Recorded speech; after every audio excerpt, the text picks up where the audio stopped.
Hello everyone, Priyanka here. Welcome to my YouTube channel जिसका नाम है प्रियंकाज लर्निंग पैलेट। तो आप सबको पता है कि मैं सीटेट एंड पीएससेट में साइंस सब्जेक्ट की प्रिपरेशन करवाती हूँ।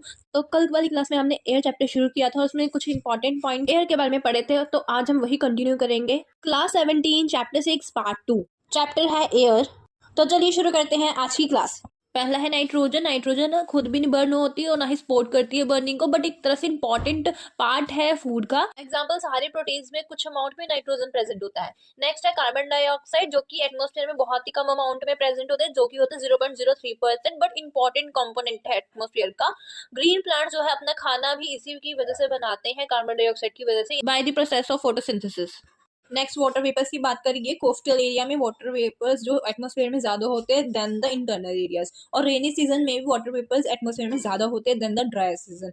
अभी नेक्स्ट है green house effect. Carbon dioxide जो एटमॉस्फेयर में प्रेजेंट होती है वो अब्जॉर्ब कर लेती है इंफ्रारेड रेडिएशन, जो कि रिफ्लेक्ट हो जाती है अर्थ से, जो कि सूरज से आ रही होती है, और हीट अप कर देती है एटमॉस्फेयर को। अगर हमने ट्रैप ही कर ली इंफ्रारेड रेडिएशन जो सूरज से आ रही है, तो अपने आप ही जो एटमॉस्फेयर में गर्मी आ जाएगी, हीट हो जाएगी। This phenomena is called the green house effect.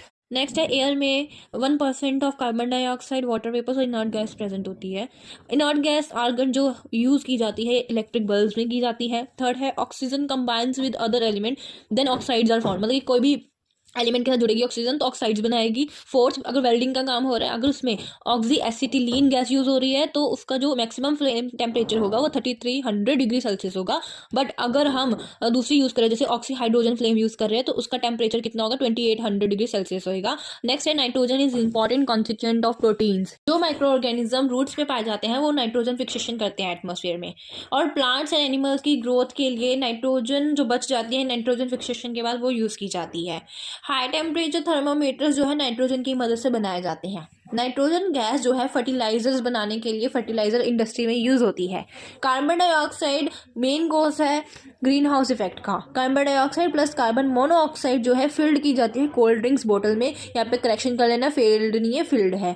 Then आता है कार्बन डाइऑक्साइड, अगर उसको 57 डिग्री पे जो कूल्ड किया जाए तो फिर वो ड्राई आइस कहलाती है। एटमॉस्फेयर में वाटर वेपर्स का अगर कंडेंसेशन हो जाए तो क्लाउड्स और फॉग बन जाती है। सबसे लो टेम्परेचर ऑब्टेन करने के लिए हीलियम यूज होती है। डिस्प्ले एडवर्टाइजमेंट लाइट्स में नियॉन गैस यूज होती है। सो गाइज, आज के लिए बस इतना ही। Thank you so much for watching my video. तो आज हमने किए एयर के इंपॉर्टेंट पॉइंट्स और नेक्स्ट वीडियो में भी यही कंटिन्यू होंगे। अगर आपको कोई डाउट है तो प्लीज़ कमेंट कर सकते हैं, and don't forget to like share and subscribe my channel जिसका नाम है प्रियंकाज लर्निंग पैलेट। मिलते हैं नेक्स्ट क्लास में, क्लास 17 में।